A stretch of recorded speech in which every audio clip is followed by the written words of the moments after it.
இந்திய மற்றும் தென்னாப்பிரிக்க அணிகளுக்கு இடையிலான முதலாவது டுவெண்டி போட்டி கட்டாக் மைதானத்திலே நிறைவுக்கு வந்திருக்கிறது. 101 ஓட்டங்கள் வித்தியாசத்தில் இந்தியா அபார வெற்றி பெற்றிருக்கிறது. தென்னாப்பிரிக்காவை மிக குறைந்த ஓட்ட எண்ணிக்கைக்குள் டுவெண்டி போட்டிகளில் கட்டுப்படுத்தி அணி என்கின்ற பெருமை இந்தியாவிற்கு கிடைத்திருக்கிறது. உங்களுக்கு தெரியும், ஏற்கனவே பபூமா தலைமையில் 2-0 என்று சொல்லி டெஸ்ட் தொடரிலே இந்தியாவை ஒயிட் வாஷ் செய்திருந்தது தென்னாப்பிரிக்கா.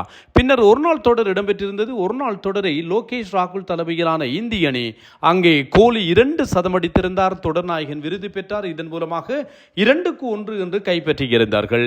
ஆக டெஸ்ட் தொடர் தென்னாப்பிரிக்காவுக்கும் ஒரு நாள் தொடர் இந்தியாவிற்கும் வந்திருந்த நிலையில் டுவெண்டி உலகக்கிண்ண ஆட்டங்கள் அடுத்த பிப்ரவரியிலே ஆரம்பமாக போகின்றன.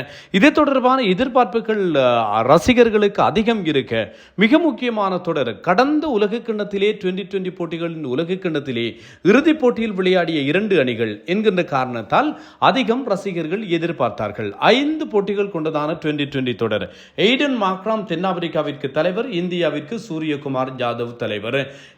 இன்னும் இந்தியாவை பொறுத்தவரையில் பரிசோதனை முயற்சிகளை மேற்கொண்டு கொண்டு இருக்க முடியாது என்று சொல்லப்படுகிறது. ஏனென்றால் போட்டி நெருங்கிவிட்டது, உலகக்கிண்ண ஆட்டங்கள் நெருங்கிவிட்டன. ஆகவே இப்போது இந்த அணிகளிலே விளையாடுகின்ற வீரர்கள் தான் உலகக்கிண்ண போட்டிகளுக்கான ஸ்குவாடிலே இடம்பெறுவதற்கான வாய்ப்பு இருக்கும். இல்லை என்று சொன்னால் இந்த பிளேயிங் 11 1 2 மாற்றங்கள் தான் வருவதற்குரிய வாய்ப்பு இருக்கும். அப்படி ஒரு நிலைமைதான் இருக்கிறது இந்தியா. அப்படி இருக்க இந்த போட்டியில் இந்தியா 101 ஓட்டங்கள் வித்தியாசத்திலே வெற்றி பெற்றிருக்கிறது என்பதும் சுட்டிக்காட்டக்கூடிய ஒரு விஷயம். ஒரு மிகச்சிறப்பான ஒரு வெற்றி இந்தியாவிற்கு. பும்ரா, வருண் சக்கரவர்த்தி, அக்சார் பட்டேல், ஆஸ்தீப் சிங் என்று சொல்லி எல்லோருமே மிகச்சிறப்பாக ஜொலித்திருக்கிறார்கள். அதுவும் இந்தியாவினுடைய முன்னணி வீரர்கள் பலரும் சோபிக்க தவறியிருந்த நிலையில் ஹார்திக் பாண்டியா தனித்து நின்று விளையாடி இந்த போட்டியில் இந்தியாவை வெற்றி பெற செய்திருக்கிறார் என்பதும் ஞாபகப்படுத்தத்தக்கது. 175 ஓட்டங்களை இந்தியா பெற்றிருந்தது. முதலில் துடுப்படுத்தாடிய போது இந்தியா 175 ஓட்டங்களை பெற்றிருந்தாலும் 74 ஓட்டங்களுக்குள் இந்தியா தென்னாப்பிரிக்காவை கட்டுப்படுத்தி இருக்கிறது. ஸ்கோர் விவரங்களை பார்த்துவிட்டு வருவமாக இருந்தால், ஹார்திக் பாண்டியா ஆட்டமிழக்காத 59 ஓட்டங்களை குவித்தார். ஹார்திக் பாண்டியாவினுடைய 59 ஓட்டங்கள் தான் இந்தியாவினுடைய இந்த வெற்றிக்கு காரணமாக அமைந்திருக்கிறது என்பதும் ஞாபகப்படுத்தத்தக்கது. தென்னாப்பிரிக்காவை பொறுத்தவரையில் அவர்களுடைய டுவெண்டி வரலாற்றில் மிக குறைந்த ஒரு ஓட்ட எண்ணிக்கை.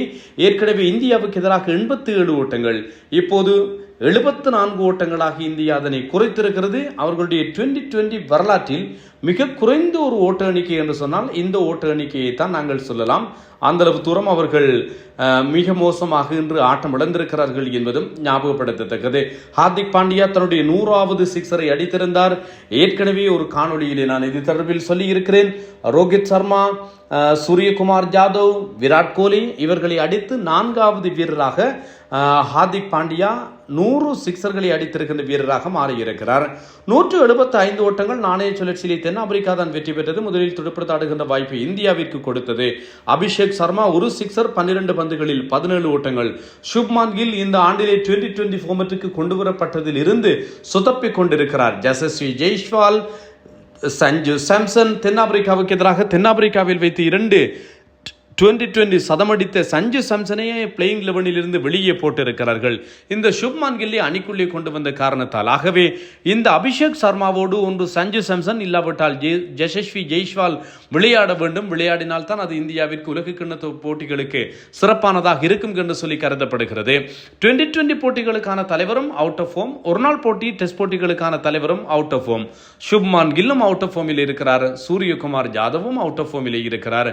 கில் என்று 4, சூரியகுமார் யாதவ் 11 பந்துகளில் 12 ஓட்டங்கள். திலக் வர்மா இந்தியாவுக்காக 1000 டுவெண்டி ஓட்டங்களை டுவெண்டி போட்டிகளை பெற்றிருக்கிறார். 32 பந்துகளில் 26. அக்சார் பட்டேல் 21 பந்துகளில் 23. ஹார்திக் பாண்டியா 28 பந்துகளில் 4 சிக்ஸர்களோடு 59. சிவம் துபே 11. ஜிதேஷ் சர்மா ஒரு சிக்ஸர் அடங்கலாக 5 பந்துகளில் 10. இந்தியாவை பொறுத்தவரையில் ஸ்ரேயா ஷையர் இந்த வீரர்களை மிடில் ஓர்டரிலே கொண்டு வந்து சேர்க்க வேண்டும் என்கின்ற கதை இருக்கிறது. ஆனால் இதற்கான வாய்ப்புகள் பெரிதாக இல்லை போல் இருக்கிறது. மிடில் ஓர்டருக்கு ஸ்ரேயா ஷையரையோ அல்லது லோகேஷ் ராகுலையோ கொண்டு வருவது என்பது சாத்தியப்படாது. ஏனென்றால் 2020 உலகக்கிண்ண போட்டிகள் நெருங்கிவிட்டன. பந்து வீச்சை பொறுத்தவரையில் 3 விக்கெட்டுகளை லொங்கி இன்கிடி 31க்கு கைப்பற்றினார்.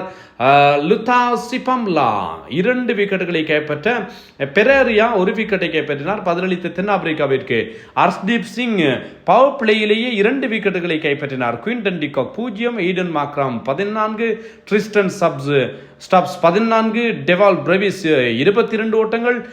பூம்ராவினுடைய பந்து வீச்சில் இவர் ஆட்டமிழப்பு செய்யப்பட்டார். நோபோலா இல்லையா என்கின்ற சர்ச்சை நிலவியது. தேர்டம்பியார் அதனை நோபோலாக அறிவித்தார். David Miller 1, Donovan Ferreira 5, Marco Jansen 2 சிக்சர்கள் விளாசினார். இன்றும் 12 ஓட்டங்கள்.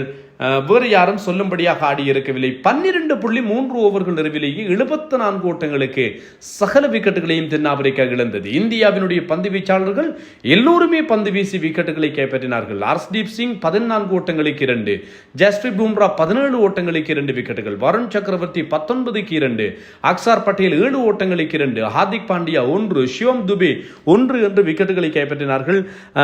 ஜஸ்பிரீத் பும்ராவை பொறுத்தவரையில் 100வது விக்கெட்டை கைப்பற்றியிருக்கிறார். 2020 போட்டிகளில் ஹர்ஷ்தீப் சிங்குக்கு பின்னர் அதிகமான 2020 விக்கெட்டுகளை கைப்பற்றிய வீரர் என்கின்ற பெருமை பும்ராவிற்கு கிடைத்திருக்கிறது என்பதும் ஞாபகப்படுத்தத்தக்கது. இது மாத்திரமல்லாமல் பும்ரா ஆல் ஃபார்மேட்ஸிலே அதிகமான விக்கெட்டுகள் 100 விக்கெட்ஸை கைப்பற்றிய வீரர்கள் என்று சொல்லி பார்த்தால் டிம் சவுத்தி இருக்கிறார், ஷஹின் ஷா ஆஃப்ரிடி இருக்கிறார், சஹிப் அல் ஹசன் இருக்கிறார். இந்த வீரர்களோடு இப்போது 5வது வீரராக இவர் வந்திருக்கிறார். லசித் மலிங்கி இருக்கிறார். லசித் மலிங்கி தான் 1வது வீரர்.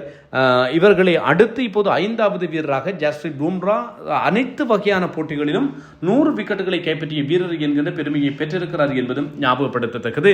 5 போட்டிகள் கொண்டதான தொடரில் 1-0 என்று இந்தியா முன்னிலையில் இருக்கிறது. இதைவிடவும் ஐபிஎல் போட்டிகளுக்கான மினி ஆக்ஷன் வருகின்ற 16ஆம் தேதி அபுதாபியிலே 2:30க்கு ஆரம்பமாக போகிறது. மொத்தம் 350 வீரர்கள் இதிலே ஷார்ட் லிஸ்ட் செய்யப்பட்டிருக்கிறார்கள். 110 வீரர்கள் கேப் வீரர்கள், அதாவது சர்வதேச அறிமுகத்தை பெற்றிருந்த வீரர்கள் என்பதும் ஞாபகப்படுத்தத்தக்கதாக இருக்கிறது. இதைவிடவும் வெளிநாட்டு வீரர்களும் ஏராளமானவர்கள் இடம் பிடித்திருக்கிறார்கள். வெளிநாட்டு வீரர்கள் ஏராளமானவர்கள் இடம் பிடித்திருக்கின்ற போது இலங்கையைச் சேர்ந்த 12 வீரர்கள் இடம் பிடித்திருக்கிறார்கள்.